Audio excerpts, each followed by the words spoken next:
ఓం శాంతి. ఈరోజు మమ్మ యొక్క 52 విశేషతల్లోని 19వ 20వ పాయింట్స్ తెలుసుకుందాము. అందులోని 19వ పాయింట్, బాబా మమ్మాని కూతురు రూపంలో చూసేవారు మరియు తల్లి రూపంలో కూడా చూసేవారు. బాబా మమ్మాని ఎల్లప్పుడూ యజ్ఞమాత రూపంలోనే గౌరవించేవారు.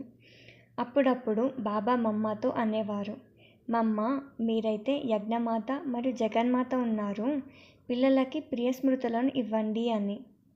అప్పుడు బాబా చెప్పిన అనుసారంగా మమ్మ ప్రియ స్మృతులను తెలియజేసేవారు.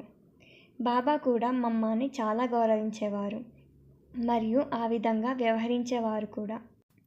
ఈ రకంగా మమ్మ బాబా యొక్క కూతురు రూపంలో ఆజ్ఞ శిరసావహించేవారు మరియు యజ్ఞమాత రూపంలో చాలా గౌరవం ఇచ్చేవారు.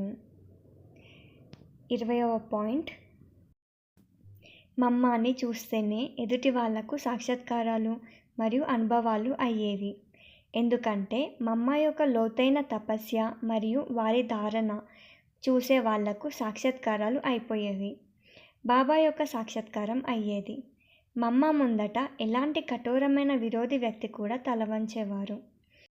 వారిని ఎవరు వంచేటట్టు చేశారు అంటే మమ్మ యొక్క ఆదర్శాలు, ధారణాయుక్త తపస్వి జీవితం మరియు బాబా ప్రతి వారికున్న అగాధ సమర్పణ భావనయే వారిని వంచేటట్టు చేశారు.